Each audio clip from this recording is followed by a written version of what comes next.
So starting at the left-hand shoulder, if you were to see the diagram this way of this situation every Sunday in September in Philadelphia, Center City, but this would be the left-hand shoulder of the inflection. I think it's called inflection, but the cross of Christ.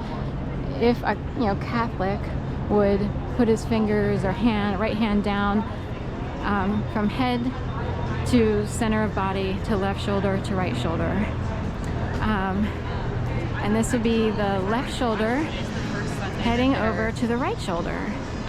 In this case, we're going from a north corner to a south corner. So it's every Sunday, September. And of course, September connotes fall. And another theme that was used in my case was, she fell from grace. They will use anything. So if you do anything, maybe one year you forget, you're like, do I even have to pay taxes if I only made like $601? Like, is it worth it, or just let it go? Because except for the standard deduction, you might get earned income credit, but you'd actually get money back, depending on everything else. But say you didn't pay taxes once, or people think that you quote unquote lied on your taxes, or in general people fear taxes, or they fear, like, oh my god, I say you're a girl in high school senior or even in college, and you're afraid to have slept with someone. You're like, oh my god, I just broke my virginity or whatever. Somehow that news gets broadcasted or puppeted down to gang stalkers who are actually puppets, and they will get an idea to play out. Like, they want to make you feel guilty about anything that most people worry about. Most average people worry about death, taxes, relationships, homelessness, or if you're sent in conspiracy land, you would worry about people trying to set you up to make you look like some of the worst criminals, felons, what have you on earth. Maybe they leave objects next to your apartment to reinforce this idea that we're gonna fabricate a whole story. The Illuminati is going to create a whole story, and there's no way you can combat these people, and they're gonna make you look like a pedophile. They're gonna make you look like, and she was told to go right in front of me, they're gonna make you look like, they're gonna make you homeless, they're gonna make you this, that, or the other. Let it go.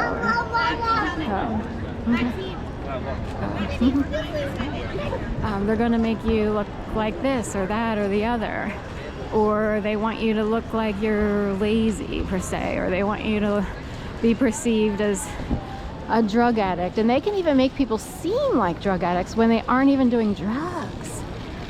I've talked to people and it's like, I know she's not, but her way, her mouth, the way she's pronunciating today, or maybe she's a very natural person and are older, so she could look like some folks that have been on drugs for a long time. It's sort of like when you kind of hang out with everybody in college, for drinks and stuff, and somehow you adopt the drunkenness feel, but you're not really drunk. You're just like, I'm totally not drunk. I have no idea why I'm slurring words or like walking funny. And that actually happens. It's sort of like having an invisible leg, or what is it, like a phantom leg. Say you lost your leg in an accident. That would be something else they would play with. But you always feel like your leg is there. Why is that? The brain is so used to certain things, or it adapts to certain things. Or the universe doesn't want other people to know that you're outside walking around or riding around in a wheelchair or what have you. Can I go through it? You would be hidden from the invisible radio tower people, because if they got word that someone that someone missing a leg was out there, they might come out. It does work like that. So this is Park Rittenhouse. This is the other reason for counterterrorism, for having the cross of the Christ here, and the inflection. So we had to throw biblical references in, I guess, because it's so biblical these days with, I guess, Israel, Palestine, and so many others. You know, it's an issue all around of who wants to harm who and so forth and so on. And as I said earlier, Curtis would never go with red and white. What's going on? So that's a symbolism for danger and the blood of Christ in this case. This is a non-profit institution offering free tuition to talented musicians who could go to Juilliard and pay out the wazoo at New York and Juilliard, or they could try to get into Curtis. It's a little easier here, but hey, no tuition sounds church-like to me. That sounds like a communal situation. We don't pay the big man. We don't pay for products that are feeding, say, the dark side of every industry.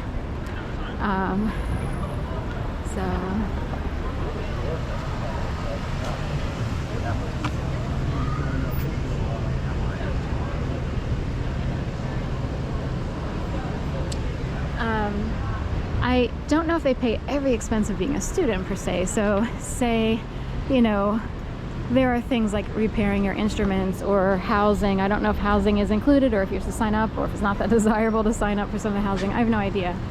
There are plenty of expenses. You have to eat, you know, you're out with people, you want to do what everybody else is doing, you know. So, you know, those kinds of things, incidentals or what have you, they don't pay for, I don't think. But that's a pretty good thing. And the word always, I just want to put out there, they have always been tuition free. I met someone many years ago who said, oh, you know, it's better not to use the word never and words like never and always, because it's implying that nothing can ever change, you know. But in some cases, that institution wants to be known as never forcing people to pay tuition and always being tuition free. They do want to be known that way, that they don't want to change. So it's okay to use the words always and never.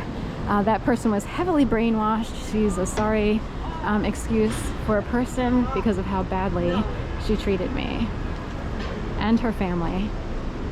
And they wonder why people don't want to deal with them. So they were brainwashers, they live a certain way, they will gang stalk, even marathons and races, they'll go out to show that they don't run in 5Ks and stuff like that.